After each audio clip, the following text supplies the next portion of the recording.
या जिस तरीके से महापुरुष बनते हैं या जो विचार महापुरुषों के होते हैं वो आगे का देख के सोचते हैं और करते हैं। तो मेरे से पहले के जो आदरणीय वक्ता थे उन्होंने एक बात बोली थी कि वो कहते थे कि आदमी मर जाए लेकिन विचार नहीं मरता। इसके अलावा जो उनका विजन था, जो उनकी समझ थी, आदरणीय वक्ताओं ने बताई, कुछ महावीर भाई बताते रहते हैं भील आंदोलन के बारे में। मेरे पास में आपकी भील प्रदेश के मूवमेंट के बारे में जो मैक्सिमम जानकारी मिलती है वो आदरणीय महावीर भाई से मिलती है। और काफी कुछ लिटरेचर पढ़ा, काफी कुछ न्यूज़पेपर्स में पढ़ा, मैं काफी अपने स्तर पर घूमा भी। उसके बाद कि इस मूवमेंट पे एक आइडेंटिटी के मुद्दे को लेके एक पीएचडी कराना चाहिए, रिसर्च कराना चाहिए, तो मैं उस पर एक पीएचडी भी करा रहा हूं। तो बात यह है कि जगदीश भाई एक वो विजनरी व्यक्ति थे, वो नेता थे जो आपके लिए एक मिसाल कायम करके गए हैं। वो आपके लिए एक लक्ष्य देके गए हैं, वो आपके लिए एक मंजिल देके गए हैं। आपको उस रास्ते पर चलना है, आपको उस रास्ते पर आगे बढ़ना है। आज भले ही से वो इस दुनिया में नहीं है, लेकिन आपको उनके विजन को हमेशा साथ रखना है, ध्यान रखना है। ये उनके लिए आपकी एक सच्ची श्रद्धांजलि होगी। साथियों, समाज के कई स्तर होते हैं, कुछ अगड़े होते हैं, कुछ पिछड़े होते हैं, और इस व्यवस्था को सामाजिक क्रम में पहचान के संकट या आइडेंटिटी क्राइसिस के नाम से जाना जाता है। आइडेंटिटी क्राइसिस एक सोशियोलॉजी का टर्म है, एक समाजशास्त्र का विषय है, जिसमें कोई भी जाति, कोई भी समाज, कोई भी धर्म अपने कमजोर होते प्रभाव या अपने विलुप्त होती संस्कृति के प्रति थोड़ा संवेदनशील होता है और उसे पाने के लिए प्रयास करता है, उसे बचाने के लिए प्रयास करता है।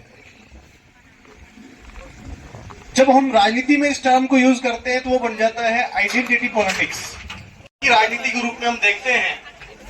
और वो पहचान का संकट या पहचान की जो राजनीति है वो बहुत अच्छी तरीके से भील प्रदेश में देखने को मिल रही है, भील जो समाज है उसके अंदर देखने को मिल रही है।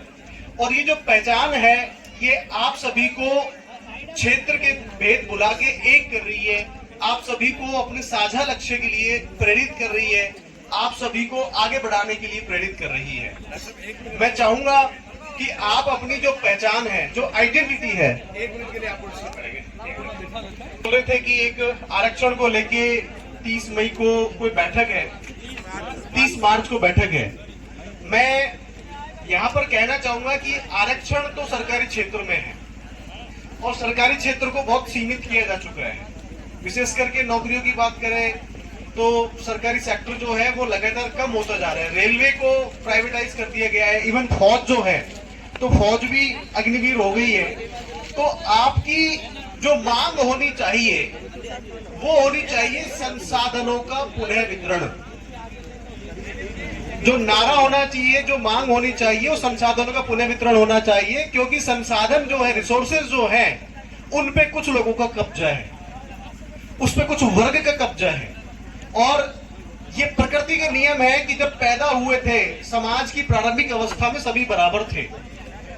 बाद में कुछ ऐसी व्यवस्थाएं बनी कि कुछ लोग अमीर हो गए, कुछ लोग संसाधन विहीन हो गए।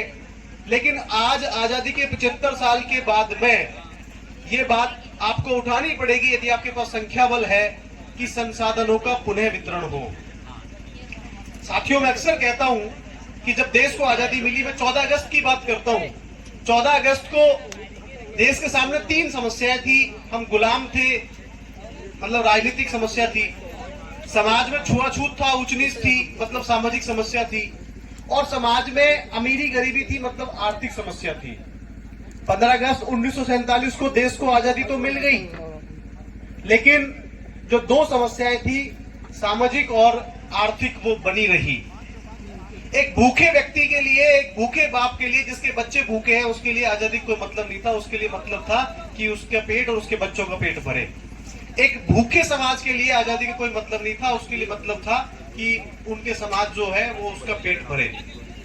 वो व्यक्ति जिसके साथ में सामाजिक रूप से छुआछूत किया जा रहा था, वो व्यक्ति जिसे बाहर बैठा के खाना खिलाया जा रहा था, वो व्यक्ति जिसके साथ में भेदभाव किया जा रहा था, उसके लिए आजादी का मतलब था कि समाज में समानता की स्थापना हो। तो उसके लिए प्रयास किए गए, लेकिन इतने नहीं किए गए जितने होने चाहिए।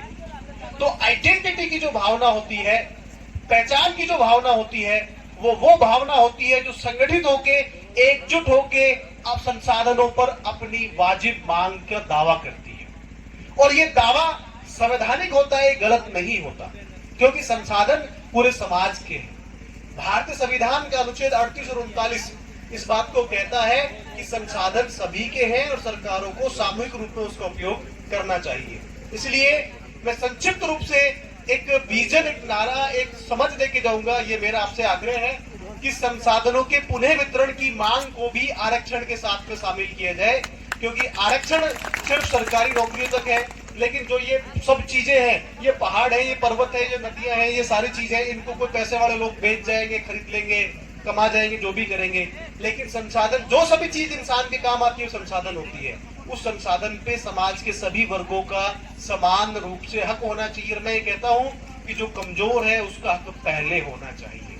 तो मैं इतने दूर आया हूं, एक नारा, एक मंत्र देके जाऊंगा कि संसाधनों के पुनः वितरण की मांग आप आइडेंटिटी के साथ में करो। यदि आप ऐसे करते हो तो आपके आंदोलन में और तेजी आएगी, आपके प्रयासों में एक तेजी आएगी। मैं यहाँ पर आया, मुझे अच्छा लगा। भाई जगदीश जी के जो विचार थे उनको आप जिंदा रखें, उनको आप आगे बढ़ाएं और संसाधनों के पुनः वितरण की मांग को आप अपने आंदोलन में शामिल करें। जय जोहार, जय हिंद, जय भारत।